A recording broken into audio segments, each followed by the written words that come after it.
वालेकुम दोस्तों, मैं हूं advocate Parvez Kamoka from Paramount legal solution.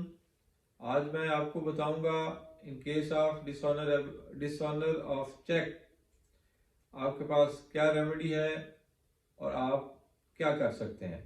तो दोस्तों, उसमें फर्स्ट ऑफ ऑल जब कोई चेक डिसऑनर होता है तो आप उस पर एक एफआईआर दर्ज करवा सकते हैं under section 489F। And the second is कि आप उस चेक पे रिकवरी सूट फाइल करें। तो उस रिकवरी सूट में ये प्रोसेस है, जब आप रिकवरी सूट फाइल करेंगे तो दूसरी पार्टी को नोटिस जाएगा और दूसरी party within 30 days leave to defend submit करेगी।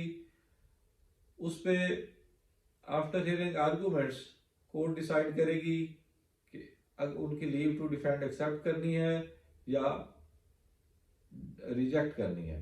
इन केस वो एक्सेप्ट करते हैं तो उस पर एविडेंस कॉल होती है, और इन केस वो रिजेक्ट करते हैं तो केस को डिक्री फरमा दिया जाता है, और डिक्री होने के बाद उसके खिलाफ एग्जीक्यूशन प्रोसीडिंग्स आती हैं।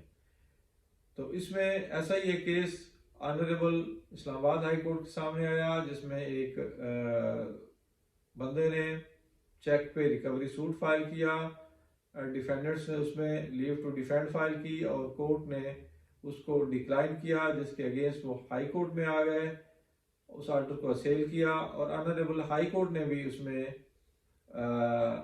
उसको रिट पिटीशन को डिसमिस फरमाते हुए ये होल्ड किया कि जो डिफेंडेंट पार्टी है उसका स्टांस ये है कि उन्होंने चेक उसके अगेंस्ट जो पेमेंट्स हैं वो इंस्टॉलमेंट्स में कर दी हुई हैं, लेकिन उसके अगेंस्ट कोई सॉलिड प्रूफ नहीं दे सके।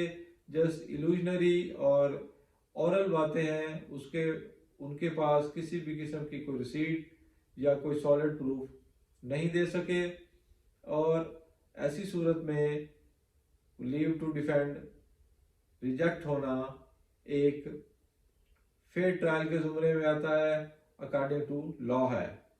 तो दोस्तों, इसमें अगर आप चेक के अगेंस्ट किसी भी किस्म की कोई पेमेंट्स करते हैं तो आपको उसकी रिसीट्स लेनी चाहिए, अदरवाइज आपका इस तरह का स्टांस कभी कोर्ट के सामने काबिल कबूल नहीं होता।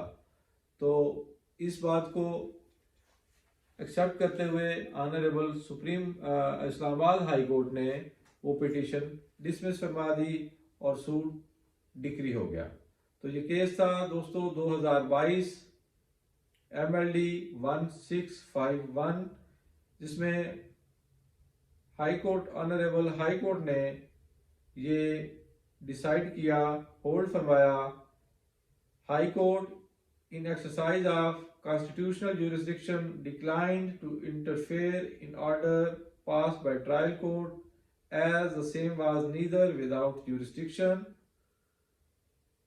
nor mala fide, void or quorum non judice. Constitutional petition was dismissed। और साथ ही होल्ड फरमाया कि petitioners defendants admitted issues of cheque and dishonoring from the bank.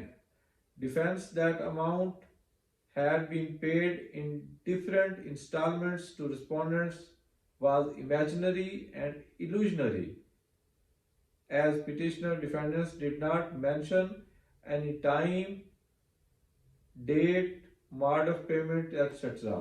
Meaning thereby कि जो पिटिशनर्स हैं उन्होंने ये एडमिट किया है कि हमने चेक जारी किया और वो डिसऑनर हुआ, और दूसरी साइड पे जो वो प्ली ले रहे हैं कि हमने इंस्टॉलमेंट्स में पेमेंट दी, उसकी ना तो कोई रसीद उन्होंने दिखाई, ना उसमें कोई डेट मेंशन है, ना उनको मोड ऑफ पेमेंट बताया कि किस तरह उनको पेमेंट हुई।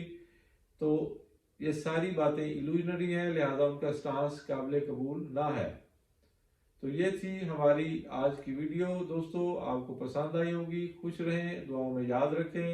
इंशाल्लाह मिलेंगे अगली वीडियो में।